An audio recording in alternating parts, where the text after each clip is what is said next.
Movie की शुरुआत में हम एक आइलैंड को देखते हैं। वहां पर कुछ मछुआरे होते हैं जो अपनी कश्ती में मछलियां पकड़ रहे थे। तभी एक मछुआरा आसमान में एक टूटते हुए तारे को देखता है जो आकर समुद्र में गिरा था। तो शिप के कैप्टन को ये लग रहा था शायद ये कोई सिग्नल है और वहां पे कोई खतरे में है और किसी ने फ्लेयर गन चलाई होगी। जब ये लोग वहां पे जाते हैं तब कैप्टन का साथी उसे देखने जाता है तो कोई चीज पानी में से निकलती है और उसे अंदर ले जाती है। फिर उसके बाद कैप्टन देखने आता है और वो कुछ करता उससे पहले ही उसे वो चीज पानी में खींच लेती है। अंदर बैठे कैप्टन के बेटे को कुछ गड़बड़ लगती है और वो कुल्हाड़ी लेके बाहर जाता है और वो जैसे ही बाहर जाता है तो वो चीज उस पर भी हमला कर देती है। और इसके बाद सीन शिफ्ट होता है और हमें एक छोटा सा आइलैंड दिखाया जाता है जहाँ पर कुछ लोग रहते हैं।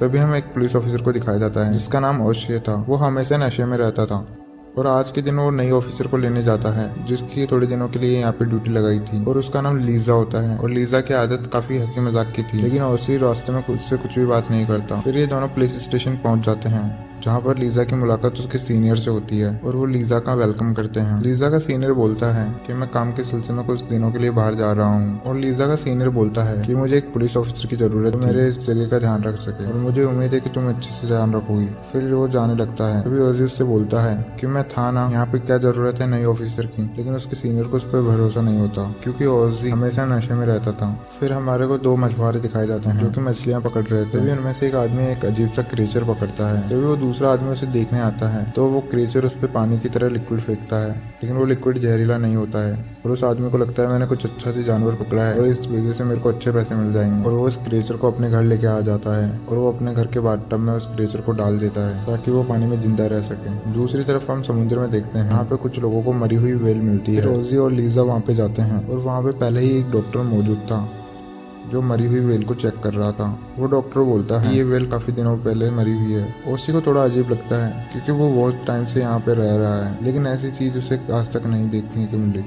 फिर ओसी एक आदमी के पास जाता है जो कि बिल्डिंग बनाने का काम कर रहा होता है। उसके पास बहुत बड़ी क्रेन मशीन थी। ओसी उसे बोलता है कि तुम जाओ और मरी हुई व्हेल को समुद्र के पास से उठा लो। और फिर वो आदमी वैसा ही करता है और वो अपने साथियों के साथ समुद्र के करीब जाता है और उस मरी हुई व्हेल को उठा लेता है। फिर ये उठा के वहाँ से निकल जाते हैं और इनका काम भी खत्म हो गया था। तभी इनका कुछ सामान पीछे रह जाता है। वो अपना सामान लेने अपने साथी को वहाँ पे भेजता है और खुद गाड़ी में बैठे उसका इंतजार करता है। और उसका साथी वहाँ पे जाता है तो वो वहाँ पे अजीब से अंडे देखता है और वो अंडे को उठा ही रहा था तभी समुद्र से एक चीज उसे भी अपनी तरफ खींच लेती है। और फिर वो आदमी जो गाड़ी में बैठ के उसका इंतजार कर रहा था वो अपने साथी को देखने जाता है लेकिन वहाँ पे कोई भी नहीं होता है। फिर हम एक होटल को देखते हैं जहाँ पर लीजा रुकी हुई थी। यहाँ पर एक बार भी बना हुआ था जिसको हस्बैंड वाइफ चलाया करते थे और ओसी वहाँ पे अक्सर शराब पीने आया करता था। तभी वहाँ पे वो आदमी आता है जिसे वो अजीब क्रीचर मिला था और वो आदमी ओसी से बोलता है कि मुझे एक क्रीचर मिला है जिसकी कीमत काफी ज्यादा है और उसे बेच के मैं काफी पैसे कमाऊंगा। लेकिन ओसी को उसकी बात पे यकीन नहीं होता। ओसी सोचता है कि वो नशे में बोल रहा है। ओसी सोचता है कि ये मेरे साथ मजाक कर रहा होगा क्योंकि ओसी खुद भी नशे में होता है। फिर रात हो जाती है। रात में हम एक आदमी को देखते हैं जो कि उसी आदमी का साथी होता है जिसने वो क्रीचर पकड़ा था और वो अपने घर पे होता है। तभी उसके घर पे कोई आता है और जैसे वो दरवाजा खोलता है उसे एक आदमी दिखता है। देखकर ऐसा लग रहा था कि वो किसी चीज से लटका हुआ है और उसके दोनों हाथ ऊपर थे। और ओसी बाहर जाके देखता है तो कोई चीज उसे भी आसमान में खींच रही थी। उस आदमी की बीवी भी घर पे होती है तो ये देख के काफी घबरा जाती है और वो जल्दी से अपना घर का दरवाजा बंद करती है। और उसने उस क्रीचर को देख लिया था जिस क्रीचर ने उसके पति को वहाँ पे खींचा था और अब वो इंसानों को खा रहा था। और ये क्रीचर यहाँ पे कैसे आया ये हमें आगे स्टोरी में पता चलेगा। अब वो औरत अपने घर में काफी डरी हुई थी। उसको अपने हस्बैंड की चीखें सुनाई दे रही थी। तभी वो अपने घर की चिमनी के पास जाती है और वो उसे बंद करने वाली होती है। तभी वो क्रीचर उसे भी वहाँ से खींच लेता है। फिर हम उस आदमी को देखते हैं जिसे वो क्रीचर मिला था। वो अपने बाथटब में जाता है और उस क्रीचर को देखता है जो कि वहाँ पे नहीं होता है और वहाँ पे उसका एक अंडा पड़ा होता है। वो अपने रूम में चेक करता है तो उसे वहाँ पे अजीब सा लिक्विड मिलता है और वो क्रीचर दीवार से चिपका हुआ था जिसके बड़े बड़े टेंटिकल्स थे जो दिखने में बिल्कुल ऑक्टोपस की तरह दिख रहा था। वो क्रीचर उस आदमी पे हमला करता है लेकिन वो आदमी उससे हटा देता है और फिर वो आदमी उसे मार भी देता है। फिर हमें लीजा को दिखाया जाता है। लीजा बार में होती है। वहाँ पे लीजा एक लड़की से पूछती है कि ओजी कहाँ पे है क्योंकि लीजा ओजी को लाइक करने लगी थी। वो उससे पूछती है कि ओजी की शादी हुई है या नहीं हुई, जिस पर वो लड़की बोलती है कि उसकी शादी नहीं हुई है, वो बिल्कुल अकेला रहता है। तभी हम देखते हैं वो आदमी लीजा और ओसी को फोन करके बुलाता है जिसको क्रीचर मिला था जो कि उस क्रीचर को मार के लैब में लेके आता है। तभी वहाँ पे डॉक्टर बोलते हैं कि मैंने आज तक ऐसी चीज नहीं देखी, काफी खतरनाक है।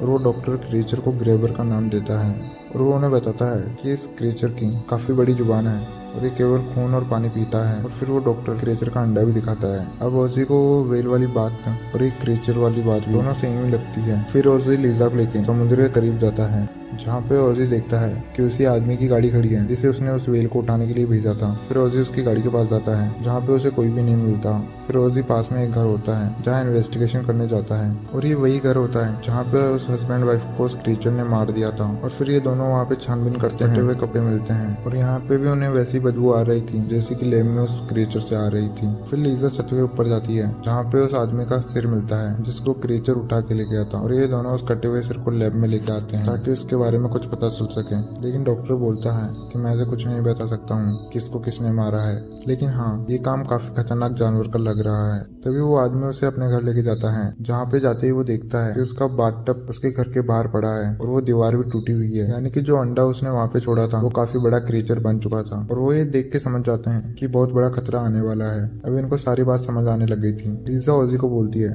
कि जो कल रात हादसा हुआ वो इसी क्रीचर ने किया होगा। लीजा बोलती है कि ये पानी में रह सकते हैं और कल रात बारिश हो रही थी इसलिए वो जमीन पर आए होंगे और वो आकर घर के इंसानों को मार दिया होगा। तभी वो आदमी बोलता है कि मैं इनकी क्यून को जानता हूँ जो कि ये अंडे दे रही है। और वो आदमी इन दोनों को एक गुफा में लेके जाता है जहाँ पर वो आदमी अंदर खुद तो नहीं जाता। और फिर लीजा और ओजी अंदर जाते हैं और वहाँ पे उन्हें एक आदमी के कपड़े मिलते हैं और ये उसी मछुआरे के कपड़े होते हैं जिसे हमने कहानी की शुरुआत में देखा था, यानी कि शुरुआत में उन मछुआरों पे हमला भी इन्हीं क्रीचर ने किया था। और इन्हें ढूंढने में वहाँ पे कुछ भी नहीं मिलता, लेकिन गलती से उस क्रीचर को जगा देते हैं और वो क्रीचर काफी बड़ा होता है और वो इन पे हमला करने वाला होता है, लेकिन ये जल्दी से बाहर निकल आए थे। वो क्रीचर अभी भी गुफा में ही था क्योंकि वो क्रीचर सूरज की रोशनी में बाहर नहीं निकल सकते थे। ये दोनों वापस से लेप जाते हैं और फिर ओजी डॉक्टर को बोलता है इन क्रीचर की कमी को ढूंढो जिससे हम उसको मार सके। तभी ओजी उस क्रीचर को आग लगा देता है और फिर वो उस पर पानी पटकते हैं जिससे वो क्रीचर वापस जिंदा हो जाता है। फिर वो ओजी के सिर पे चिपक जाता है, लेकिन किसी तरह फिर वो उसको अपने सिर से हटाता है। फिर वो आदमी भी उस क्रीचर को देख रहा होता है जिसने उस क्रीचर को पकड़ा था। फिर वो आदमी बताता है कि उस रात इस क्रीचर ने मेरे पे भी हमला किया था, लेकिन जैसे ही इसने मेरे को काटा तो ये बेहोश हो गया था और उस रात मैंने शराब भी पी रखी थी, यानी कि जो व्यक्ति शराब पिएगा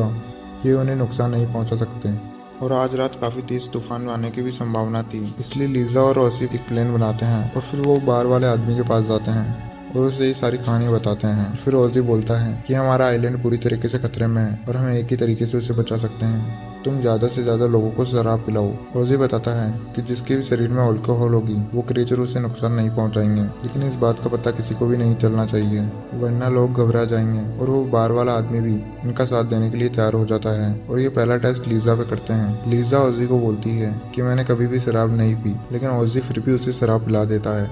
और फिर ये लोग लीजा का खून निकाल के टेस्ट करते हैं और फिर इस खून को उस क्रीचर के बच्चों को पिलाते हैं जिसे उस लैब में कैद किया होता है। और जैसे ही वो बच्चा खून पीता है तो वो मर जाता है और ये उन क्रीचरों की कमी को समझ गए थे। ओजी और लीजा चर्च में जाते हैं। चर्च में काफी सारे लोग होते हैं जिन्हें ये बार में जाने के लिए बोलते हैं। ओजी बोलता है कि वहाँ पे मुफ्त की शराब मिलने वाली है, इसीलिए जल्दी से सारे लोग बार में चले जाते हैं। और रात में इनको क्रीचर का सामना करना था, इसलिए जो भी इनके पास होता है उससे ये हथियार बना लेते हैं। बाहर गाड़ी में ओजी और लीजा बैठे होते हैं और बाकी सब लोग बार में होते हैं। और लीजा ने भी काफी ज्यादा शराब पी ली थी और वो अपने होश में नहीं होती है। लीजा अपनी दिल की सारी बातें ओजी को बता देती है कि वो उसे लाइक करती है। दूसरी तरफ हम बार में देखते हैं जहाँ सब शराब पी के मस्त हो रहे थे। तभी हम एक आदमी को देखते हैं जिसे वॉशरूम में जाना था, लेकिन वॉशरूम में पहले से ही कोई होता है, इसलिए वो टॉयलेट करने बाहर आता है। लेकिन बाहर काफी तेज बारिश हो रही थी, उसके चलते वहाँ पे छोटे छोटे क्रीचर आ गए थे और वो उस आदमी पे हमला कर देते हैं। ये देखते हैं ओजी और लीजा उस आदमी को बचाने जाते हैं और वो उस आदमी को बचा पाते हैं। उससे पहले वहाँ पे बहुत बड़ा सारा एक क्रीचर आ जाता है जो उस आदमी को खींच कर खा जाता है। और ये देख के लीजा और ओसी वहाँ से अपनी जान बचा के भागते हैं और ये जल्दबाजी में गाड़ी में बैठ जाते हैं।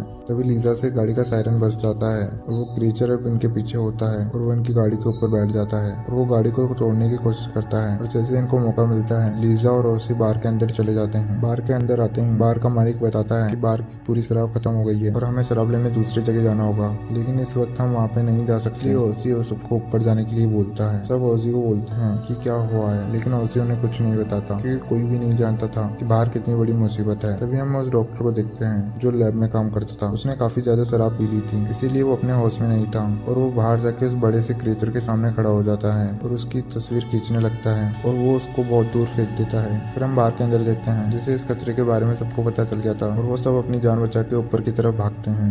ओशियन सबको बोलता है कि तुम सब सेफ हो। ओशियन सबको बोलता है क्योंकि जिन लोगों ने भी शराब पी है वो क्रीचर उनको नहीं खाएगा क्योंकि उस क्रीचर को शराब से एलर्जी है, लेकिन सबसे बड़ा खतरा ओसी के लिए था क्योंकि उसने शराब नहीं पी थी। फिर लीजा ओसी को एक आइडिया देती है। वो बोलती है कि ये क्रीचर सूरज की रोशनी में बाहर नहीं निकलता। तो लीजा बोलती है कि हमें उस क्रेन को लेके आना चाहिए और इस क्रीचर को पकड़ लेना चाहिए, और जैसे ही सुबह होगी तो ये सूरज की रोशनी से मर जाएंगे और इस क्रीचर के सारे अंडे भी खत्म हो जाएंगे। और ये आइडिया ओसी को भी पसंद आता है, लेकिन ओसी की गाड़ी की चाबियां नीचे ही रह गई थी और लीजा हिम्मत करके वो चाबियां लेके आती है। फिर लीजा और ओसी उस जगह पे जाते हैं और क्रीचर में इनके पीछे होता है और वो क्रीचर ओसी का शिकार करना चाहता था और ओसी वहाँ पे पेट्रोल के टैंक देखता है। फिर ओसी उस क्रीचर को अपनी तरफ बुलाता है, लेकिन वो क्रीचर ओसी को नीचे गिरा देता है। जैसे वो क्रीचर उस पर हमला करने वाला होता है, उस पे वो क्रेन मशीन चढ़ा देती है और वो क्रीचर वहीं पे फंस जाता है और वो ओसी को बचा लेती है। फिर लीजा वहाँ पे एक शराब की बोतल खोलती है ताकि ये वहाँ पे एंजॉय कर सके। तभी उस क्रीचर का एक टेंटिकल आके ओसी को पकड़ लेता है, लेकिन ओसी के हाथ में शराब की बोतल होती है और वो क्रीचर ओसी को खाने वाला होता है। तभी ओसी उस पे शराब की बोतल फोड़ देता है, जिससे वो क्रीचर ओसी को छोड़ देता है। और फिर लीजा फ्लेयर गन लेती है और उन पेट्रोल के टंकियों पे छोड़ देती है